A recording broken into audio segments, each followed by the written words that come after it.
はい、お疲れ様です。西田芽の北川です。今日もね、フェルト教室始めていきたいと思います。今回もね、作家になるために必要な考え方の話をしていくんだけど、今日の話はめちゃくちゃ重要です。で、今日話すのは、作家業で食べていけないのはなぜかっていう話なんだけども、答えがあるんだよね。この作家業で食べていける人、それからしっかりとね、高い売り上げを上げ続けてる人、継続してね、そういう人と稼げない人たち、もう多くの稼げない作家たちのこの違いっていうのはね、明確な答えがあって、これがね、何かっていうね、この答えを見つけることができたら、月にね、10万とか20万って言わずに、会社員でもらえる給料ぐらい、正社員としてもらえる給料と変わらないぐらい、あるいはね、それよりね、上の収入を得れるような作家としてね、それを仕事にして食べていくことはね、本当ね、全然難しいことじゃなくなるんだよね。だけど、逆に言うと、この答えを知らないと、何年かかろうが何十年頑張ろうが、まずね、作家業だけで食べていくとか、その継続的に何十万も稼いでっていうのは、もう不可能だと思った方がいい。今日はね、その答えは何かっていう話と、その答えはね、どうやって見つけるのかっていう話をしていきます。自分で言うのもなんだけど、これはね、めちゃくちゃ大切な話、神々になると思った方がいいので、しっかり見ていってほしいなと思います。でね、この話ってね、ハンドメイド界隈では多分ね、伝えてくれてる人はほとんどいないと思う。で、これね、なぜかっていうと、そもそもその実体験として語れる人、つまり作家業で食べていけてる人自体がなかなか少ないからっていうことと、あとね、かなり言いにくい話をしなきゃいけない。耳障りのすごく悪い話をしなきゃいけなくて、それがゆえになかなかこれをはっきり物事を言ってくれる人がいないと思う。だけど今回僕はそこはもう全然遠慮せずにズバズバ言っていこうと思うので、聞いててイラって思う人もいると思う。で、そういう人はね、全然もう途中でもう見ないでいただいて結構なんで、僕はもうこれはもう本気で作家業で食べていきたいとか、しっかり稼げるようになりたいとかね、もうほんと月5万円10万円っていう収入をしっかり生み出せるようになりたいんだ、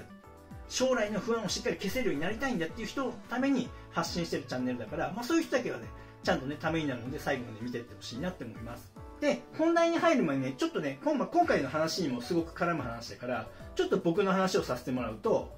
僕はね、羊毛フェルトのオーダー専門の作家としてね、この収入だけで、仕事をこれだけしかしてない、羊毛フェルトを仕事にして生計を立ててるんだけども、それがね、今6年目です。このハンドメイドの収入だけで家族をちゃんと養えてるんだよね。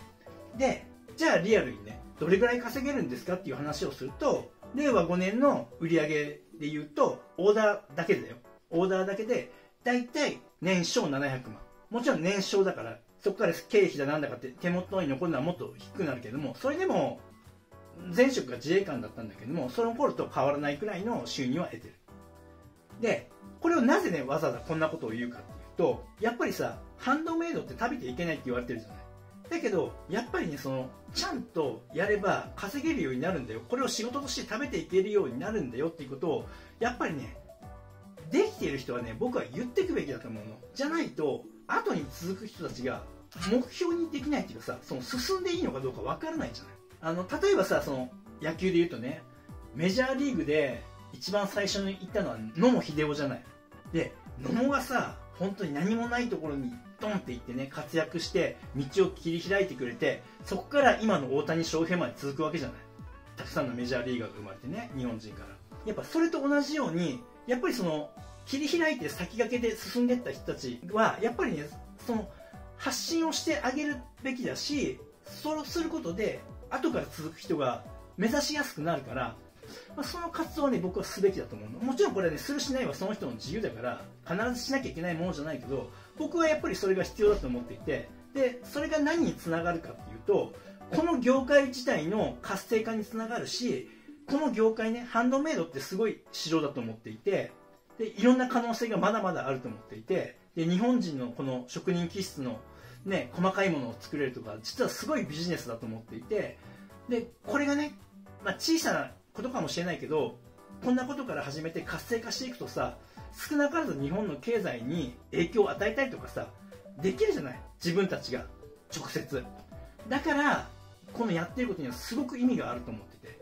そんなとこからね、僕はそういうふうに活動して、実際にそういうふうに、ね、これで生計を立ててる作家です。だからこそ僕はその辺で聞きかじった話をしてるわけじゃなくて、実体験として絶対にこれが必要なんだっていうことをね、一時情報として話してる話なのでね、ぜひね参考にしていただければなと思います。はい、じゃあね、ここから本題に入っていくんだけども、最初にも言ったけども、なぜ作家業で食べていける人、あるいはね継続的に高い金額をね売り上げを作れる人、そういう人と、多くの他のね売り上げを作れない作家さんの違いは何かっていうと、それ答えがあるんだけども、じゃあこの答えの正体は何かっていうと、結論から言うとこの答えっていうのはね、目的なの。自分が何のためにこれをやっているのか、ハンドメイドっていう作品を作る活動であったり、販売をしたりする活動であったり、何かイベントに参加する活動であったり、これら全てを含めてこの活動自体をどういった目的でやっているのかっていうのが自分でしっかりと分かっている人だけが売れている、売り上げをしっかり作れることができる、作家業で食べていくことができる。これを多くの人が分かってないから食べていくことができない。みんなこう思ってるでしょ。作品がすごく、例えば羊毛フェルトで言うんだったら、すごくリアルな作品が作れるようになったらオーダーが取れるようになるとか、作品が売れるようになるとかね、とにかく自分の技術さえ上げれば売れる作家になるんだ、食べていけるようになるんだって思ってるでしょ。それはね、大きな間違いだから、半分合ってるかな。でも半分は間違ってる。確かに技術は必要、スキルとしてね、そこは必要なんだけど、それは最低限の話であって、そこから先はね全く違うから。どんなに素晴らしい作品を作れたって、どんなにリアルなね作品を作れたって、売れ続けたり作家業で食べていくっていうのは全く別の話だから。技術的なことを言ったら、僕よりすごい作品を作れるね、リアルな作品を作れる作家さんなんてめちゃくちゃいっぱいいるよ。いっぱいいるから。だけどその中で、そういった人たちの中で僕より稼げてるっていうか、僕のようにしっかりとこれだけで仕事にして食べていける人、あるいは同じような収入を生み出せる人って何人いるだろうって話。ごくわずかしかいない。でこれはなぜかっていうと、その目的の話なの。この答えの部分を自分の中で明確に持ってるか持ってないかなの。でこの目的はどうやってじゃあ見つけるのかっていう話を具体的にこれからしていくんだけど、ここがねめちゃくちゃ重要な話で、本当にここからすごく耳の痛い話をするし、多分聞いてられない人もいるかもしれないし、イラッとくる人もいると思う。でそういう人はでもさっきにも冒頭も言ったけど、もう途中で見るのやめてもらっていいんで、本気でやりたいって思う人は耳が痛かろうがなんだろうがしっかり最後まで聞いていった方がいい。でね、はっきり言ってしまうと、この目的っていうのは2つに大きく分かれるわけで、1つはね、お金を稼ぐためにやってるのかっていう話、その収入を目的に活動するのかっていうことが1つと、もう1つの方はすごいですねって言われたい、つまり自己承認欲求を満たすためにやってるのか、この2択しかないから。目的は大きくこの2つに分かれる。もう絶対にこの2択で、この2択のうちのどっちに自分が寄ってるかっていう話なのね。ここを明確に分かってないとダメなの。こういった話をするとね、いやいや違うんだと、僕はその承認欲求だとかお金だとかそんなのはどっちでもいいんだと、そうじゃなくてものづくり自体が好きなんだっていう人がね、多分ねかなりの数多いと思う。でこれが嘘をついてるっていう話。嘘をついてるっていうのは自分の気持ちに蓋をしちゃってる状態になってる。でこれなぜ起きるかっていうと、その自分が悪いわけじゃないね、嘘つきだって言ってるんじゃなくて、そうじゃなくて、どうしてもさ、これ仕方ないと思うの。なぜかっていうと、要は周りの環境のせいが大きくて、やっぱりその日本の社会そのものだよね。やっぱりお金の話をするのって日本じゃさ、なんかお金稼ぎイコール悪い人みたいな感じの風潮あるじゃない。これテレビドラマとか映画を見たらよくわかるんだけども、日本の映画とかドラマって昔からお金持ちが悪者なの。そう思わない？例えば水戸黄門でもそうさ、越後やお主も悪いよのってやってるじゃない。お金を渡してるでしょ。お金持ちが悪なの大概で。逆にアメリカとかだと別で、アイアンマンとかわかる？アイアンマンのモデルってイーロン・マスクだったりするの。つまり起業してすごいお金持ちとか、要は成功者がヒーローなんです。もうこのなんていうかな、国民性の違いっていうか、そういうのもあるから仕方ないんだけども、まずお金の話があまり煙たがられる。社会に出てからもあまりお金の話ってみんなしないじゃない、露骨に。そういうのがあったりのと、あとその自己承認欲求ってさ、なんかこう自分を見て私を見てっていうのが丸出しみたいな感じで、なんかちょっと気が引けちゃうような言葉かもしれないけど、そんなことはなくて、自己承認欲求なんて当たり前の話でさ、で特にこれ見てる人はものづくりするだろうから、ものづくりする僕らはさ、僕も含めてよ、自己承認欲求強くなきゃこんなのやってられないから、それがあるからできてる話だから。だから子供の頃に帰ってみると、なぜこのものづくりが好きになったのかっていうことを立ち返ってほしいのね。したら絶対にさ、僕なんかそうなんだけど、小さい時に絵が得意だったわけじゃないのね。絵を描いた時に最初ね、すっごい褒められたので、褒められるからまた描いてみようって描くわけじゃないで、どんどん好きになっていくわけじゃないで、気づいたら好きだから人よりいっぱい描くから、どんどん勝手に上手くなっていったから、周りのみんなにすごいすごいって言われて、だからまた描きたくなったり何かを作りたくなった。それが絶対スタートなのだから。ものづくりする人なんて自己承認欲求強いに決まってるので、その意識がないと技術も上がっていかないし、だから大事な感覚なのね。だけどそれになんかこう表立って言えない風潮じゃない、界隈がね。だから、自分の責任というよりも周りの影響が大きい、この自分に嘘をついちゃうっていうのね。でなんだけど、だからといってこのまま自分の気持ちに蓋をしていたら、作家として食べていこうと思ってても食べていけないから、本気で作家で食べていきたいとか、しっかりとした収入をね生み出せるようになりたいって考える人は、一度この二択、自分はどっち寄りなのか、金稼ぐためにやってんのか、人からすごいって言われるためにやってんのか、このどっちかだから、このどっち寄りなのかっていうことを一度考えた方がいい。僕は初めっから金稼ぐためにやってる。初めっからこの仕事をビジネスとして確立するために、要は自分の生活収入の大きな柱とするためにこれを一つ選択したんだよね。じゃあたまたま他のこともやろうとしてやってたんだけども、たまたまこれが一番花開いたからこれ一本で一貫ってやってるっていう話なだけで、このことっていうのは別にわざわざ公言する必要はないの。公言する必要はないけれども、他の人にはさ、いやものづくりが好きなんだよねとか、自分の作品で誰かが喜んでくれるのが好きなんだって言っとけばいいの。だってそれも事実だからね。だけどそれをさらに掘り下げていったら、さっきのように子供の頃に立ち返ったらさ、絶対にスタートラインはそういう自己承認欲求だったりとか、あるいは大人になってから生活があるから稼げるようになりたいから家で仕事がしたいとか、いろいろみんな事情があるじゃない。特にさ、これ見てる人は女性の方が多いから在宅勤務がいいに決まってるじゃん。だってお子さん見ながらだってできるし、あるいはね、男もそうだけれども、職場でさ、もうほんと時間の切り売りで少ない賃金で働くくらいだったら、自分の好きなことに時間を充当して自分のね、時間をコントロールした中でお金が稼げたらいいに決まってるじゃん。だからどっちも正解なんだから、どっちもあり。ただ自分の中でどっち寄りなのかっていうのを明確に分かってた方がいい。じゃないとね、戦い方が変わるので、多くの人がこれを切り分けて考えることができてないから、だからなんだかモヤモヤしてて、進むべき道も分かってないから、見えてないから、もうすっごい頑張ってるの。みんなものづくりすごい頑張ってるし、 SNS とかでみんな発信とかもしてるじゃない。だけどここの行く場所が決まってないから、すっごい頑張ってるのにこう右往左往してて、目標に向かえてないのね。でそれを無意識に自分で分かってる。だからずっとモヤモヤして、なんだかこう結果が出なくて焦ってたっていうことが起きてるわけね。だからしっかりとまずこの目的、一番最初に全ての物事において大事なのはこのゴールを決めるっていうことだ。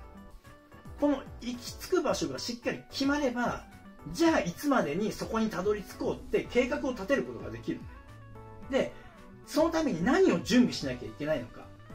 いつまでやらなきゃいけないのか、どうしなきゃいけないのかって、こうやるべきことが見えてくる。するとここに迎えるの。今みんなモヤモヤしてる人、稼げない人っていうのはそれが起きてできてないから、今のモヤモヤが起きてるっていう話ね。そこをね、まず明確にした方がいいよっていう話。これがその売れてる人、作家業で食べていけてる人と、その食べていけない人の明確なさ答え、それは目的そのもの。ゴールを分かってるか分かってないか、自分が売れるためにやってるのか、金稼ぐためにやってるのか、承認欲求のためにやってるのか、このどっちかが明確に分かってるっていうこと。もちろんね、これね、卵が先か鶏が先かっていう話と一緒で、承認欲求を突き詰めていってね、すごいですっていういっぱいね、みんなに言われるようなインフルエンサー的になれば、存在になることができたら、収入だって後から結果的についてくるわけだし、逆に収入を先に作る、もうとにかく売り上げ第一優先で、もうとにかくお客さんに求められているのをどんどん作って売り上げを伸ばしていくっていうことをやっていけば、それはお客さんたちの信用をどんどん積み重ねていくわけだから、結果的にまた名前もついてくるしっていう話で、どっちなんだけども、そのどっちのでもその道に進むかで戦い方って大きく変わってくるわけね。で、圧倒的に勝ちやすいのはやっぱりその有名になってからっていうよりも、まずはしっかりと売り上げを作るやり方の方が僕は勝率が高いと思っているから、だからこのやり方をやってる。だから多くの人はね、どちらかというとその有名になって結果を得たいって思ってると思うんだけども、決してそうはならないし、かなり茨の道だから。で、このインフルエンサー的になってるすごい作家さんたちいっぱいいるよね。第一人者のような人たちとかいっぱいいるけども、あの人たちは結局見えてて分かってて今の結果があるわけだから。だから絶対にそこは分かっているから。だからまずそこを明確にしようねっていう話です。はい。というわけでね、今日はね、その作家業で食べていける人、それくらいの収入を生み出せる人と生み出せない人の違いは何かっていう話をしました。その答えはね、何かっていうと、目的。自分が何のためにやってるかっていう話です。この目的を知らないとダメだよっていう話で、この目的っていうのは2つに分けることができて、金を稼ぐためなのか、すごいって言われるためのその承認欲求を満たすためなのか、このどっちかの両極、絶対この2つのどちらかに寄っていくから、これをね、しっかり自分の中で深掘りして考えてみて、小さな頃なぜ自分がものづくりが好きになったのか、このきっかけを、ね、探しに行ってみて、あるいはお金を稼ぎたいなって強く思っている人だったら、なぜ稼ぎたいのか、そこに立ち返ってみて、これをね、とにかく自分の思考を深掘りすることでこの答えは見つけることができるから。そしてこれは本人にしか見つけることができないから、ね、でこの深掘りするときに考えなきゃいけないことは、周りのことは一切考えなくていい。きっとね、周りのことを考えちゃうといろんな意見がね入ってくるの。いろんな雑音が。だけどそのいろんなさ、いやそんなの無理だってとか、僕もねあったよ、そんなのそれだけで食ってくなんて無理じゃないとかさ、でもそんなのはさ、やったこともないし、それをやってみようって想像もしたことがない人が言ってることなんて何の価値もないじゃない。価値がないって言っちゃうと失礼だけども、別に自分の参考意見にはならないじゃん。だってやったこともないし考えたこともない人がただ自分の小さな価値観だけでぶつけてきてるんだから。でも結果僕はやって実際に結果を出してるんだから、ほら見てごらんって言えるしね。というわけで、その深掘りするときに周りのことは考えないでいいから、もう自分の欲望、自分が本当に何をしたいのかっていう、もうここ一つに絞って深掘りして考えてみる。するとね、答えは絶対見つかるから。はい、というわけで今回はね、そんな話をしました。これね、本当にすごく大事なことだから、でここがないとね、本当に最初にも言ったけど、絶対作家業で食べていくなんてできないから。目的なくして動き出せるわけがない。だからとにかく毎回いろんな、ね、動画でも言ってるんだけど、一番最初に決めなきゃいけないのはこのね、まずゴールなの。まずゴール、今できるできないっていうのはちょっと別にしといて、どうなりたいかってこう明確に作った方がいい。その中でじゃあ今自分に何ができるだろうっていう手段を選択する。みんな逆なのね。今自分ができることでどうやっていこうってしか考えてない。逆、ゴールを考えて、じゃあ行くだってこのゴールに行くためにはこっから行ったっていいし、こっから行ったっていいし、こっちから行ったって別にいいじゃん。どっから行ったって、人の道から外れてなければね。だから成功のパターンなんて何通りもあるわけだけど、手段から選んじゃうとそれはね、勝つ確率が劇的に下がっちゃうよね。だから勝てない戦い方をしたら勝てないに決まってるんだから、とにかく勝てる戦い方をする。でそのためには目的っていうのが大事だよっていう話でした。はい、そんなところです。まあね、今回の話はこれで終わりにします。だけどすごい大事な話なんでね、ぜひね、実践してね、本当に深掘りしてね、考えてみてください。もう自分が稼ぐためにやるのか、すごいって言われるために承認欲求を満たすためにやってるのか、どっちか、絶対どっちかよりだから。はい、まあそんなわけでね、このチャンネルはね、こんな感じで作家になるために本当に必要なことっていうのをね、伝えてるチャンネルです。多分ね、どこのチャンネル見ても、どこのチャンネルっていうかな、どっかのね、そのフェルト教室に通ったりとかしても、こういうことを教えてくれるとかないでしょ。だってね、技術は教えてくれるけれども、こういうその作家で食べていくために必要なこととか、そういうことを教えてくれる人少ないと思うんで、ぜひね、そこをね、目指している人っていうのはね、チャンネル登録してね、話聞いていただければいいかなと思います。僕はね、その辺でなんか聞きかじって拾ってきた情報を垂れ流してるわけじゃなくて、実際に僕自身がやってきたこと、勉強してること、これをね、伝えている話なんで、一時情報なんで、かなりね、ためになることも多いんじゃないかなと思うのでね、参考にしていただければいいかなと思います。ぜひね、チャンネル登録してね、見てってください。で、気づけばね、いつの間にか5000人突破していました。僕の目標としては、年内に1万人いけたらいいなって思ってるので、ぜひね、友達なんかもいたらね、このチャンネルそこそこ役に立つよって教えていただけたらね、いいかなと思います。はい。そんなわけでね、今回もね、最後まで見ていただきありがとうございました。はい。それではまた。ご覧いただきありがとうございます。このチャンネルは羊毛フェルト作家を仕事にして生計を立てている僕がフェルト作家を目指している人やもっとスキルアップしたい人、そんな人に向けてリアルな作品の作り方だけではなく誰も教えてくれない作家になるために必要な考え方、そういったことを発信しているチャンネルです。ぜひね、自分のスキルアップのためにチャンネル登録して活用してください。あと、公式 LINE もやっています。この公式 LINE に登録してくれた方にだけ僕がやるオンラインレッスンなどの案内が届きます。僕から学んでみたいと思う方は、ぜひね、LINE 登録をお願いします。概要欄にリンクが貼ってあります。そこから登録してください。